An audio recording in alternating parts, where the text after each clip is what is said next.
soir, clairement. J'imagine que tu es satisfait de ça. Ouais, c'était un beau visage. Enfin, c'était un match qu'on a pris au sérieux, avec la vraie qualité de cette équipe de Vichy, parce que moi j'ai beaucoup de respect pour le parcours qu'ils sont en train de faire. Et donc il faut s'en méfier, parce qu'ils sont toujours là au rendez-vous. Et voilà, on perd pas un carton. Il n'y en a pas un où on perd, donc ça t'aide forcément. Et puis tu laisses l'adversaire à domicile à 71 points, on le dit souvent, mais ça c'est une clé. Donc on a été sérieux, on a fait beaucoup d'erreurs. Je trouve qu'on a des erreurs de précipitation, on a abusé du tir à 3 points. À la mi-temps, je leur disais, on avait 18 tirs à 3 points, ou 18 tirs intérieurs et 16 tirs à 3 points, ce qui était le ratio, j'aimais pas du tout, parce qu'on avait un game plan où il fallait insister un peu plus à l'intérieur. On a fait un petit peu mieux sur la deuxième, mais pas tant que ça. Donc je pense qu'on s'est précipité parfois sur nos tirs. Voilà, mais on a fait les stops qu'il fallait faire. Donc il y a quelques stops défensifs qu'on a fait au bon moment. C'était un beau visage. On a eu un beau visage ce soir avec une belle salle encore une fois. Donc c'est une bonne soirée. L'intensité, c'était un des éléments avancés par Clermont pour expliquer. Ouais, mais c'est la clé. On dit toujours la même chose. J'ai l'impression de me répéter, mais c'est la clé. T'as beau dire ce que tu veux. Après, oui, on va parler du pourcentage, on va parler des ballons perdus, on va parler des 11 rebonds offensifs qu'ils avaient à la mi-temps. Ça me dérangeait un petit peu. Ils en prennent que 5 sur la deuxième. Voilà, mais on a fait les stops quand il fallait les faire, quoi. Et il y a des mecs qui se sont montrés défensivement ou un peu, par ces derniers matchs, c'était un petit peu moins bien. Je pense à un garçon comme Brandon Spearman. Il n'a pas été très efficace en attaque, mais je trouve qu'il s'est sacrifié en défense sur Denave. Il a fait du bon boulot. Je ne veux pas tous les citer, mais il y en a 2-3 qui ont fait du très bon boulot défensif.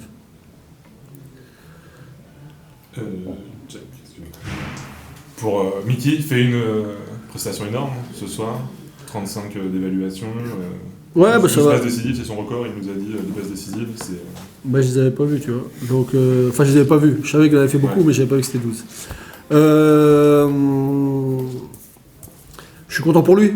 Parce que voilà, j'ai vu qu'il était un peu chafouin toute la semaine. Là. Il était déçu de son match à Saint-Chamond. Voilà. Et lui, ça le marque, il en souffre. Pas que lui, mais j'ai vraiment vu cette semaine qu'il était chafouin. On a eu une petite discussion hier en lui disant, mon grand, ça n'a rien de regarder derrière, maintenant il faut regarder devant. Et voilà, mets-toi dans le bon sens. Et joue ton basket. Quand tu fais ton basket, ça se passe plutôt pas trop mal. Et il a été bien ce soir. C'est sûr qu'avec une évaluation comme celle-ci, il a été bien, mais il a pesé dans le jeu, c'est que tu vois, il emmenait beaucoup de joueurs avec lui. Défensivement, je pense qu'ils l'ont craint, donc il a tiré beaucoup la défense, et c'est pour ça qu'il a... Voilà. Après, je trouve qu'on n'a pas été d'une adresse exceptionnelle. Avec un peu plus d'adresse, je pense qu'il aurait pu faire 15 passes décisives, mais bon, on va pas...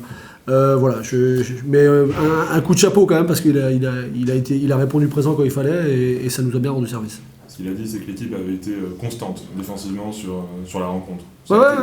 Mais d'intensité, c'était ça la clé, c'était être constant défensivement. Comme je vous l'ai dit tout à l'heure, on n'a pas perdu un carton. Tu vois, on n'a pas perdu un carton. Le seul où on titube un peu, c'est le troisième carton, où sur les replis défensifs, on se parle pas, on laisse des tirs un peu faciles, mais malgré tout, tu ne perds pas, tu fais match nul.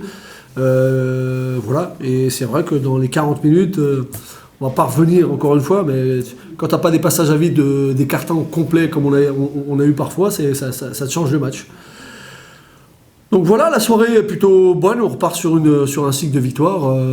Voilà, il reste 3 matchs, il va falloir, comme d'habitude, continuer à résister, à travailler et à essayer d'engranger. Tu as forcément vu le résultat de Rouen, j'imagine. Ouais, on m'en a parlé. On ne pas y penser, mais forcément, là, 3 matchs de la fin de la saison régulière, c'est important. Ah bah oui, c'est important. Ça peut remotiver, ça peut donner... ça peut remotiver, ouais, je pense. Les mecs, alors moi je ne veux pas trop en parler, je vais être très honnête avec toi, parce qu'ils le voient assez. Mais non, la seule chose que j'ai dit, c'est qu'il y a 3 matchs à jouer, et rappelez-vous que dernièrement, on ne se dépasse pas très bien. Donc, on va aller à Poitiers, qui a quelque chose à jouer. S'ils ont pris un nouveau joueur, c'est pas pour rien, hein, donc ils vont nous attendre. Ça ne va pas être un match simple. Donc, encore une fois, on va voir ce qu'on a dans le ventre. La première place impossible, c'était le terme que tu utilisais hier. Ça change. Le problème, c'est que si je te dis ce que je vais te dire, tout le monde va dire « Ouais, mais le coach de l'OLB, il y croit plus. » Donc, mais je reste cohérent et voilà. Je vois pas Rouen craquer maintenant. Donc, voilà. Mais la première, elle est belle, mais la deuxième est très belle aussi. Hein. La deuxième est très belle, hein, parce que dernièrement... voilà, on a montré contre des grosses équipes qu'on pouvait bien jouer au basket chez nous, Donc si t'es deuxième, c'est une très très belle place. Hein. Mais voilà, on va pas commencer à faire 40 000 calculs. Voilà, il y a Vichy qui arrive là dans les 4 jours à venir. On va récupérer parce qu'il y a des garçons qui ont beaucoup joué, notamment Brandon Jefferson et puis Miralem. Ils ont beaucoup joué, donc il faut récupérer. On joue dimanche, ça nous fera 24 heures de plus. Bon, c'est pas samedi, c'est dimanche. Voilà. On va s'appliquer là-dessus, on verra. On fera les calculs avant Lille.